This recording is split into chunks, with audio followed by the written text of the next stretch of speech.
Hey everybody, this is Mr. Suede coming back at you to answer another question that you may have that my brother, my much older brother, Mr. Wade, who runs the library, just doesn't have time to answer. Bless his heart. The question is, what's the deal with the quiet floor in the ARC?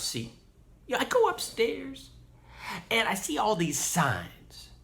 Digital signs on the wall saying this is the quiet floor. Now, what's that about anyway? I go into certain rooms, like the quiet room or the archive study room where I love to hang out. And I see these signs say, hey, let's keep it quiet up here. What's the deal with that anyway? Well, according to my brother, who, let's just say, he thinks about stuff like this more than I do. He says, now, Suede, make sure you tell them that, first of all, this is a library after all. I mean, people think it's the student center and all that. But, it's mainly a library. And so, where else can people go when they need some quiet?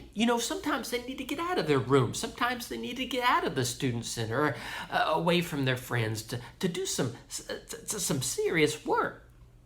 This is college. We got serious stuff to do from time to time. Where are they going to go? Well, one of the places we try to set aside for them is the second floor of the ARC. Not the whole building. You don't see signs everywhere. First floor, for example. No signs saying, hey, keep it quiet down here. But we do on the second floor.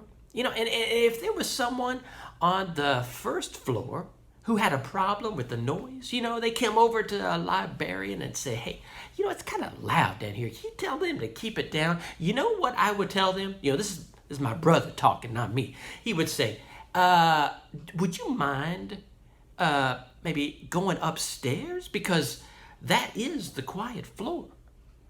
If there wasn't a place like that, where would we send them? So the way I explain it, I've heard him explain this to people this way. He says, we have multiple areas of the ARC. Some are just perfect for group studying. Some are just perfect for group not studying. You know what I'm talking about? It's like you don't care about school in that moment. You're just hanging out with your friends. There's a floor for that, a whole floor. And that's the first floor. That's the talking floor. That's the laughing floor. That's the floor that, you might be able to study in that kind of environment, but a lot of people can't. So, but then there's the second floor. It's another zone. I think he's called it a zone. And my brother says that zone, we try to protect for those who need that kind of zone. And there'll be a time maybe that you need that kind of zone, even though most of the time you don't. You could study in the middle of a subway, a busy airport, in the middle of a concert. But see, some people aren't like you.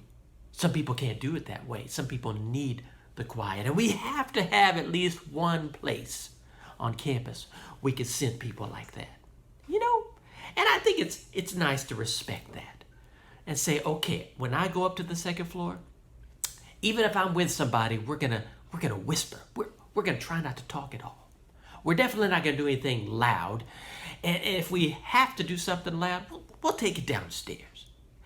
And I think that's the way he would explain it or want me to explain it to you.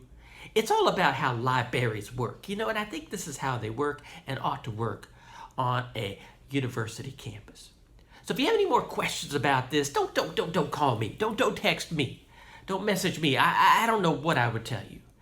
But go see my brother, Mr. Wade. He would be happy to help you. So this is all for now.